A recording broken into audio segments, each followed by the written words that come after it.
Una brutal tormenta de nieve en Chicago, un rastro de sangre fresca sobre la nieve y un desconocido desangrándose en un porche congelado. Ella tenía dos opciones: cerrar la puerta y llamar al 911, o arrastrarlo adentro. Al elegir lo segundo, no solo salvó una vida, invocó a un imperio.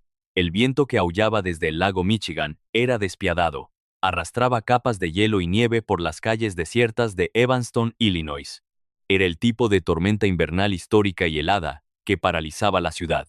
Cerraba la autopista Dan Ryan y obligaba incluso a los habitantes más duros de Chicago a refugiarse en sus casas.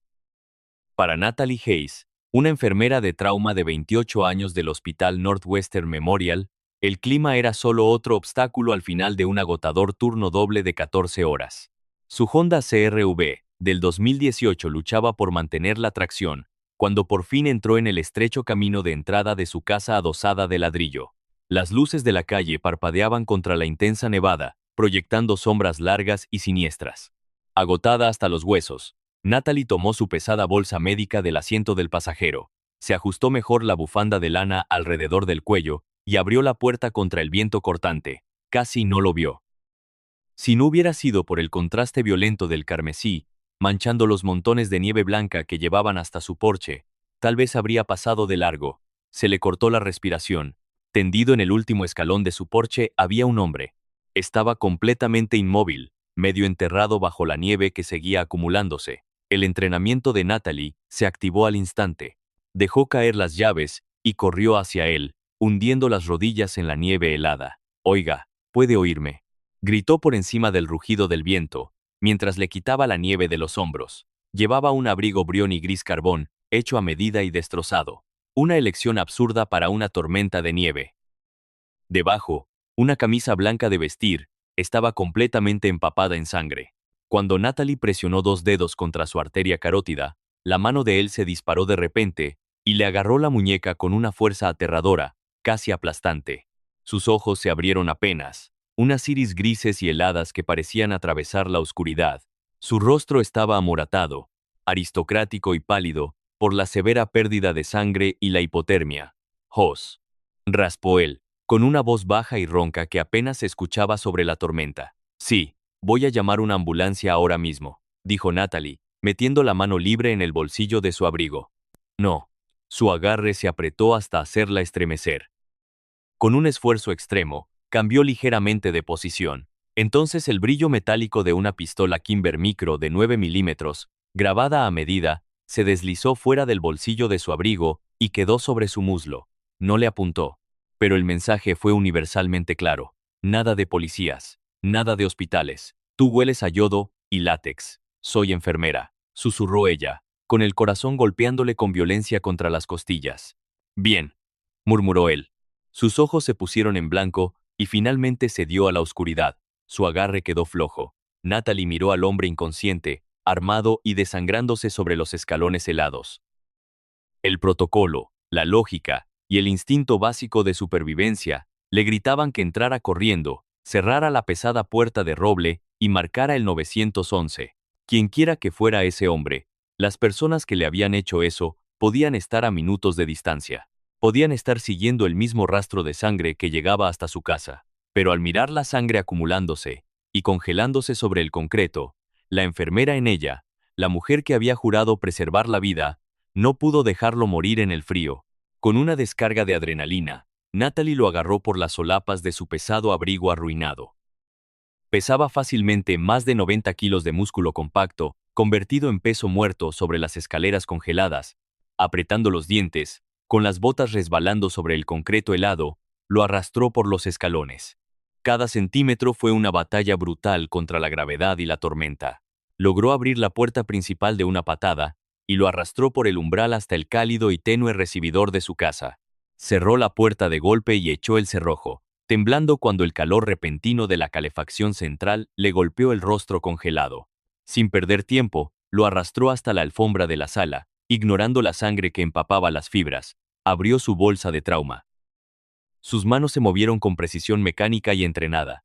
Usó tijeras de trauma pesadas para cortar la camisa Tom Ford, de $4,000, dejando al descubierto un torso cubierto de cicatrices de encuentros violentos anteriores. pero lo que la hizo detenerse fue la tinta. Cubriendo todo su pectoral izquierdo y envolviéndose alrededor del hombro, había un enorme tatuaje, intrincado y detallado. Un lobo coronado mordiendo a una serpiente, el símbolo inconfundible y susurrado del Sindicato Costello, la despiadada familia criminal que controlaba los puertos clandestinos de los Grandes Lagos. Natalie tragó saliva con dificultad. Acababa de arrastrar al diablo a su sala. Tenía una herida de bala de entrada y salida en el costado izquierdo. La bala había esquivado los órganos principales, pero había rozado una arteria y estaba sangrando de forma grave. A eso se sumaba una hipotermia severa. Su piel era como hielo. Muy bien, señor Costello, o quien quiera que sea, murmuró Natalie para sí misma, con las manos temblando levemente, mientras abría un paquete de apósito hemostático Quick Clot. Más le vale no matarme por esto. Sin anestesia, tenía que actuar rápido. Derramó betadine sobre las heridas de entrada y salida. El ardor fue suficiente para que el hombre gimiera, incluso estando inconsciente. Natalie rellenó la herida con firmeza, hundiendo los dedos en la carne desgarrada para detener el sangrado arterial. La espalda del hombre se arqueó sobre el piso por el dolor puro. Un gruñido bajo y gutural escapó de su garganta, pero no despertó. Ella envolvió su abdomen con vendajes de presión y aseguró el relleno. Una vez controlado el sangrado, tenía que elevar su temperatura corporal. Le quitó los pantalones empapados y helados, ignorando el cuchillo táctico enfundado y sujeto a su muslo. Luego lo cubrió con todas las mantas gruesas de lana y edredones de pluma que tenía. Arrastró un calefactor desde el pasillo y lo apuntó directamente hacia él. Sentada sobre sus talones, cubierta con la sangre de un desconocido, Natalie miró el pesado reloj Patek Philippe Nautilus, de oro en la muñeca del hombre. El cristal de zafiro estaba agrietado por una pelea. Eran las 3:14 de la madrugada. La tormenta seguía rugiendo afuera. Sacudía violentamente los cristales de las ventanas y los aislaba por completo del resto del mundo. Durante las siguientes 4 horas, Natalie mantuvo una vigilia que pareció durar toda una vida. Se sentó al borde de la mesa de centro, con las rodillas pegadas al pecho y una taza de café negro, la basa enfriándose entre las manos. No podía dormir. Cada crujido del piso, cada ráfaga violenta que golpeaba el revestimiento de su casa, todo la hacía sobresaltarse y mirar hacia la puerta principal. Había llevado la Kimber de 9 milímetros al mostrador de la cocina, fuera del alcance inmediato de él, pero lo bastante cerca del suyo. No es que supiera usarla, pero el peso de esa arma en su casa era un ancla brutal de realidad. Alrededor de las 4:30 de la madrugada, la temperatura corporal del hombre empezó a subir. Pasó de una hipotermia mortal a una peligrosa fiebre provocada por la infección. Comenzó a agitarse débilmente bajo las mantas, atrapado en las garras del delirio. Natalie se arrodilló junto a él y le presionó un paño húmedo y frío contra la frente. No, murmuró él, moviendo la cabeza de un lado a otro. Su acento italiano, antes oculto por el susurro ronco, ahora era mucho más marcado. El cargamento en Navy Pier. Quémalo, quémalo todo. Natalie se quedó inmóvil mientras le limpiaba la frente. Navy Pier. Las noticias habían estado informando sobre un enorme e inexplicable incendio en un almacén cerca del muelle, apenas unas horas antes de que la tormenta golpeara. Los medios lo llamaron una falla eléctrica. El hombre que se retorcía sobre su alfombra sabía la verdad. Tranquilo, susurró ella por instinto, cambiando el paño. Está a salvo, solo descanse. Sus ojos se abrieron de golpe, completamente vidriosos por la fiebre. Su mano grande y callosa se levantó de pronto y la agarró del cuello. No apretó, pero la simple amenaza de su mano la dejó paralizada. ¿Dónde está?, exigió el hombre, con el pecho subiendo y bajando mientras la sangre comenzaba a filtrarse apenas por los vendajes nuevos. ¿Dónde está Moretti? No sé quién es. Natalie mantuvo la voz calmada, proyectando la misma autoridad firme que usaba con pacientes combativos en la sala de emergencias. Está en Evanston. Soy enfermera. Le dispararon. Suélteme el cuello. Él la miró fijamente. Los engranajes parecían girar lentamente detrás de sus ojos brillantes por la fiebre. La tensión en su mandíbula se relajó y su mano cayó de nuevo al suelo. Cerró los ojos. Su respiración era superficial. Evanston, susurró, demasiado cerca. Cuando volvió a caer en un sueño inquieto, Natalie no pudo contener la curiosidad. Necesitaba saber su tipo de sangre por si entraba en shock. Rebuscó con cuidado en los bolsillos de su abrigo desechado. Encontró un grueso fajo de billetes de $100 sujeto con un clip de plata, una tarjeta American Express negra de titanio sin nombre, y un pesado teléfono satelital militar Toria. También encontró una elegante cartera negra de cuero. Dentro, había una licencia de conducir. El rostro era indiscutiblemente el suyo, la mandíbula marcada, los ojos intensos, pero el nombre decía Damian Cross. Era una falsificación impecable, pero ella recordaba el tatuaje, el lobo coronado. Había tratado a miembros de pandillas en emergencias antes y conocía los rumores. La familia Costello estaba actualmente gobernada por un heredero despiadado y solitario que había tomado el poder recientemente tras una sangrienta guerra interna. Su verdadero nombre era Damian Costello. Ella estaba refugiando al hombre más peligroso de Chicago. A las 6 de la mañana, el viento por fin comenzó a calmarse. La brutal tormenta estaba cediendo, dejando tras de sí casi 1 metro de nieve fresca e intacta. La pálida luz azul del amanecer empezó a filtrarse por las rendijas de las persianas de Natalie, iluminando el caos ensangrentado de su sala. Natalie, dormitando en un sillón, despertó de golpe con un pitido electrónico agudo. Jadeó y se incorporó de inmediato. Damian Costello estaba despierto. Había logrado apoyarse contra la base del sofá. Las mantas se habían deslizado hasta su cintura, dejando a la vista los vendajes blancos contra su piel tatuada. Sostenía el teléfono satelital, que de algún modo había recuperado del montón de ropa arruinada. Sus ojos grises estaban completamente lúcidos ahora. Escaneaban la habitación con la precisión calculadora y depredadora de un hombre evaluando un campo de batalla. Miró los suministros médicos ordenados sobre el suelo, la bolsa de suero que ella había considerado colgar. Y finalmente miró a Natalie. «¿No llamaste a la policía?», dijo Damian. No era una pregunta. Su voz era más fuerte ahora, un barítono profundo y dominante que llenó la pequeña sala. «Usted me dijo que no lo hiciera», dijo Natalie, poniéndose de pie y alisándose el uniforme arrugado. «Y por lo general, trato de no discutir con hombres que llevan armas». La mirada de Damian se desvió al mostrador de la cocina, donde ella había dejado su pistola. La sombra de una sonrisa apareció en sus labios antes de desaparecer en una mueca de dolor cuando cambió de postura. «Tienes manos firmes. Me salvaste la vida, Natalie». Leyó su nombre en la identificación del hospital que aún llevaba prendida en la blusa del uniforme. «Perdió mucha sangre. Necesita un hospital, señor Costello», dijo ella con intención, usando su verdadero apellido para demostrar que no era ingenua. Los ojos de Damián se oscurecieron ligeramente al escuchar su apellido, pero no lo negó. Bajó la mirada al teléfono satelital en su mano. Tecleó una compleja serie de comandos seguida de unas coordenadas GPS. Luego presionó enviar. «No necesito un hospital, Natalie», dijo Damian en voz baja, mirándola de nuevo. La atmósfera de la habitación cambió de pronto. El aire se volvió espeso de tensión. «Necesito que me escuches con mucha atención. ¿Qué acaba de hacer?», preguntó ella, sintiendo que el corazón volvía a acelerarse. «Envié mi ubicación a mi gente», respondió Damián con calma. «Anoche hubo un golpe. Hombres en los que confiaba intentaron sacarme del tablero. Fallaron, obviamente, pero van a buscarme. Usted trajo una guerra mafiosa a mi casa». Natalie retrocedió, con la ira superando por un momento al miedo. «Te salvé la vida. Y justamente por eso sigues respirando», respondió Damián. Su tono no tenía malicia, pero estaba cargado de autoridad absoluta. «No debiste salvarme, debiste cerrar la puerta. Pero como lo hiciste, tu vida me pertenece ahora. Estás bajo mi protección». «No quiero su protección, quiero que salga de mi casa». «Demasiado tarde», dijo Damián, desviando los ojos hacia la ventana del frente. Antes de que Natalie pudiera responder, lo sintió. Comenzó como una vibración baja, casi imperceptible, en las tablas del piso bajo sus pies. Luego llegó el sonido. No era el viento, era el retumbar mecánico y sincronizado de motores de alto rendimiento. El sonido se hizo más fuerte, acompañado por el crujido inconfundible de neumáticos enormes, abriéndose paso con facilidad, a través de casi 1 metro de nieve, sin despejar en su tranquila calle residencial. Sonaba como un convoy militar.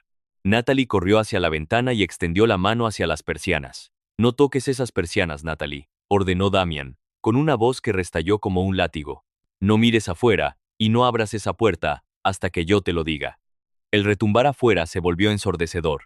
Docenas de faros atravesaron la luz de la mañana, lanzando rayos duros y móviles por las pequeñas rendijas de las cortinas. Los motores comenzaron a quedar en marcha. Un gruñido profundo y amenazante rodeó toda la propiedad. Las puertas de los vehículos se cerraron al mismo tiempo. Pasos pesados golpearon el porche.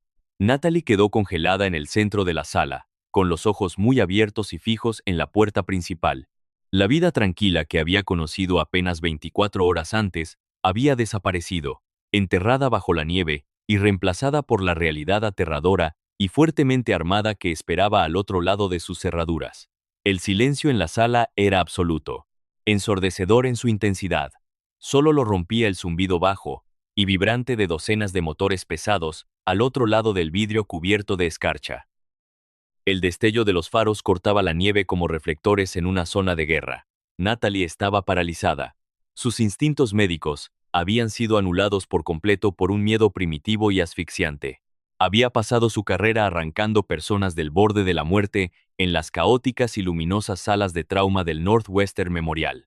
Pero nada la había preparado para la realidad oscura y depredadora que acababa de estacionarse frente a su casa. «Trae mi abrigo», ordenó Damián. Su voz estaba tensa. La fiebre aún ardía bajo su piel pálida, pero su autoridad era absoluta. «Su abrigo está destrozado», balbuceó Natalie, con los ojos yendo de él a la pesada puerta de roble. «Está empapado de sangre y hecho jirones. Entonces tráeme uno tuyo y trae la Kimber del mostrador». Antes de que Natalie pudiera moverse, un golpe pesado y rítmico resonó en la habitación. No era frenético. Era una secuencia precisa de 3 golpes. Damián soltó una respiración lenta y áspera. La tensión en sus hombros anchos disminuyó apenas. «Ábrela», ordenó. Natalie vaciló. Su mano temblaba mientras alcanzaba el cerrojo. Cuando la cerradura hizo clic, la puerta se abrió empujada por el viento helado. Y una figura enorme e imponente apareció en el porche. El hombre que entró no parecía un matón callejero. Llevaba una gabardina azul marino, hecha a medida sobre un traje impecable. Un auricular se curvaba discretamente alrededor de su oreja derecha, y tenía la postura rígida e inconfundible de un exmilitar de élite. Detrás de él, la calle era un espectáculo surrealista y aterrador. El titular del noticiero de la mañana seguramente lo exageraría, pero ante los ojos desorbitados de Natalie, parecía que 50 Cadillac Escalade y Mercedes-Benz clase G, blindadas y negras, habían bloqueado por completo su estrecha calle residencial. Hombres fuertemente armados con chalecos tácticos sin insignias formaban un perímetro en la nieve profunda. Sus rifles de asalto estaban listos, apuntando hacia abajo. «Jefe», dijo el hombre, con una voz cortante y profesional. Pasó junto a Natalie sin detenerse, pisó la alfombra manchada de sangre y se arrodilló junto a Damián. «El transporte médico está listo. Tenemos una ruta segura hacia Signature Flight Support en O'Hare. Harrison».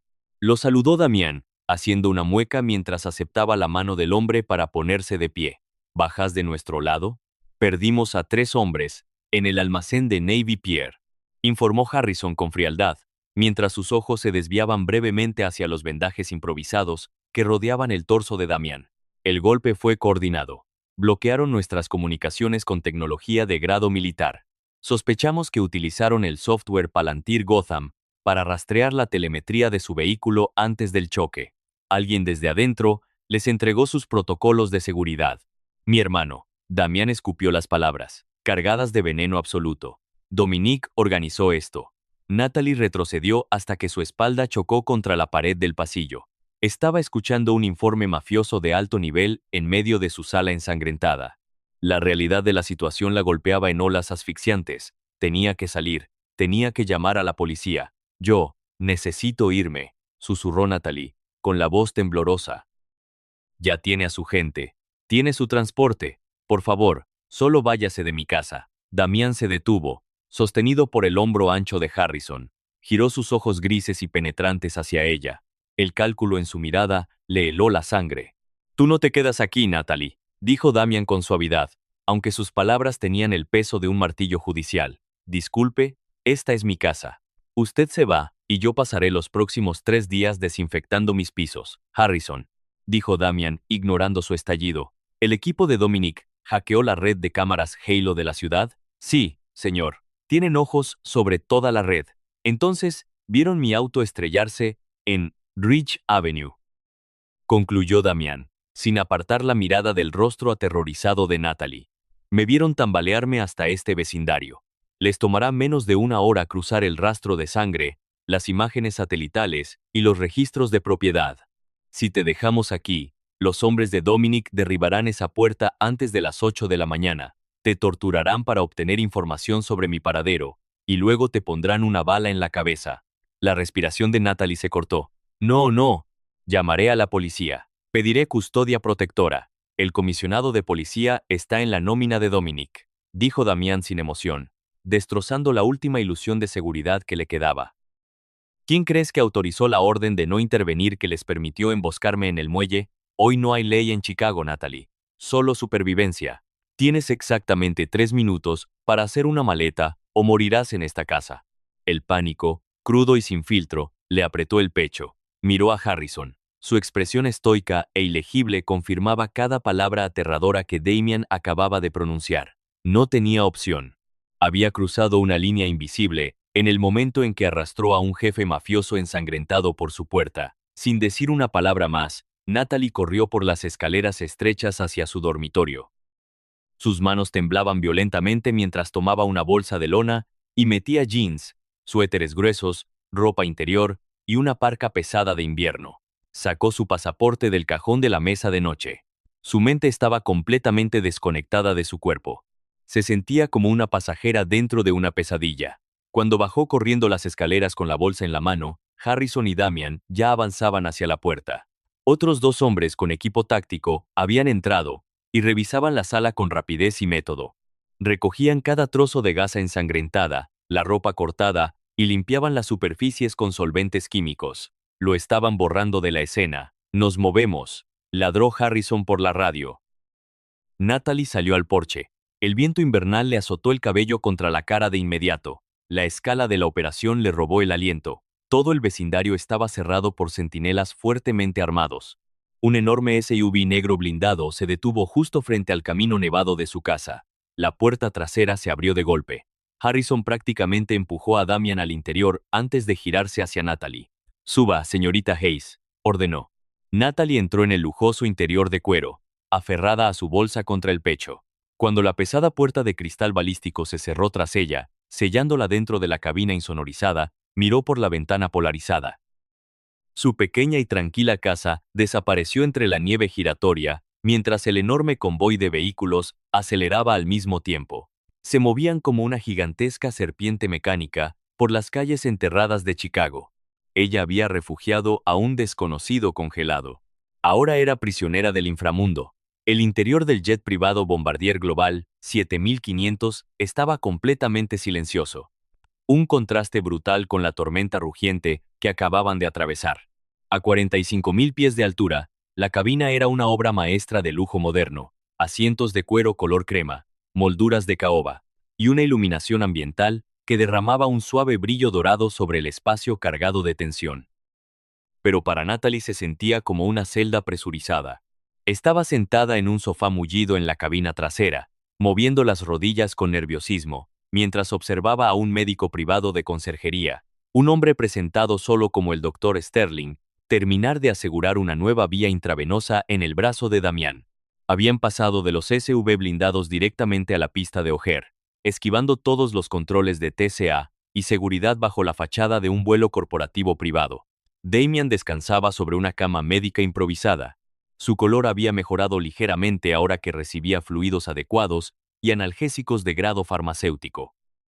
Despidió al doctor con un leve gesto de la mano. «Déjenos solos», ordenó Damián en voz baja. El doctor asintió en silencio. Se retiró a la cabina delantera y cerró la pesada división de madera. Estaban solos. Natalie miró sus manos. Por fin, estaban limpias. Aunque todavía podía sentir la pegajosidad fantasma de la sangre de Damián sobre la piel. «¿A dónde vamos?», preguntó con voz baja, pero firme. Era enfermera de trauma. Estaba entrenada para compartimentar el pánico. «A una finca privada en Jackson Hole, Wyoming», respondió Damián, acomodándose ligeramente, mientras sus ojos la estudiaban con intensa curiosidad. «Es una fortaleza. Funciona completamente fuera de la red. Dominic no sabe de su existencia. Y sus contactos federales no pueden acceder al espacio aéreo sin activar una alarma masiva. ¿Y qué me pasará cuando lleguemos? Natalie levantó la vista y sostuvo sus fríos ojos grises. ¿Soy una rehén? Eres una invitada, corrigió Damián, con total seriedad. Una invitada con la que tengo una deuda de vida. En mi mundo, las deudas de sangre son absolutas. Me salvaste la vida cuando tenías todas las razones para dejarme congelar. Yo protejo lo que es mío, Natalie. Y ahora mismo, tu seguridad es mi responsabilidad, no soy suya. Disparó ella, con una chispa de desafío encendiéndose en el pecho. Hace 12 horas, tenía una vida, un trabajo, un hogar. Un hogar que en este momento está siendo asaltado por asesinos fuertemente armados, respondió Damián con suavidad. Se inclinó hacia una pequeña mesa junto a la cama y tomó una tablet elegante. Tocó la pantalla varias veces y la deslizó sobre la mesa acolchada hacia ella. Míralo tú misma. Con duda, Natalie tomó la tablet. Era una transmisión en vivo desde una cámara de seguridad discreta, oculta en los aleros de la casa de un vecino y apuntando directamente a su puerta principal. Se le cortó la respiración. 3 furgonetas negras sin identificación estaban estacionadas sobre su césped. Hombres fuertemente armados con equipo táctico y arietes estaban pateando la puerta de su casa hasta arrancarla de las bisagras. Entraron en su hogar como un enjambre de avispones violentos. Si se hubiera quedado, si hubiera insistido tercamente en que Damián se marchara sin ella, estaría muerta. No son policías, dijo Damián en voz baja, observando el horror dibujarse en su rostro. Son mercenarios contratados por Constellis, pagados por mi hermano, a través de empresas fantasma en el extranjero. La policía está ignorando las llamadas al 911 de tus vecinos. Natalie dejó caer la tablet sobre el cojín a su lado. El último lazo, con su vida normal, acababa de romperse violentamente. ¿Por qué?, susurró, mirando sin ver la pared de caoba. ¿Por qué su propio hermano intenta masacrarlo? Porque el poder es una enfermedad, dijo Damián, con la voz bajando a un tono oscuro y peligroso. Nuestro padre construyó el Imperio Costello controlando los puertos de carga. Cuando murió, me dejó el sindicato a mí, porque sabía que Dominic era un perro rabioso. Dominic quiere alejar a la familia del crimen organizado tradicional y llevarla hacia la trata de personas y los narcóticos sintéticos. Me negué. Así que compró a mis lugartenientes, contrató a un ejército privado e intentó enterrarme en la nieve. Damián se inclinó un poco hacia adelante, ignorando la mueca de dolor que cruzó su rostro, pero fracasó, y ahora voy a destrozar todo su mundo. Voy a quemar su imperio hasta los cimientos. Y no me detendré hasta ser el único Costello que siga respirando. La violencia descarada de su promesa le provocó un escalofrío a Natalie. Estaba atrapada en el fuego cruzado de una guerra civil mafiosa. ¿Y se supone que debo esperar en una fortaleza en Wyoming mientras usted inicia una guerra?, preguntó. Vas a esperar allí porque es el único lugar del mundo donde estarás a salvo, dijo Damián, y porque eres más importante de lo que crees. Natalie frunció el ceño, confundida. ¿De qué está hablando? Damián metió la mano en el bolsillo de los pantalones limpios que sus hombres le habían conseguido. Sacó la pesada pistola Kimber, de 9 milímetros grabada, a medida que ella le había quitado antes.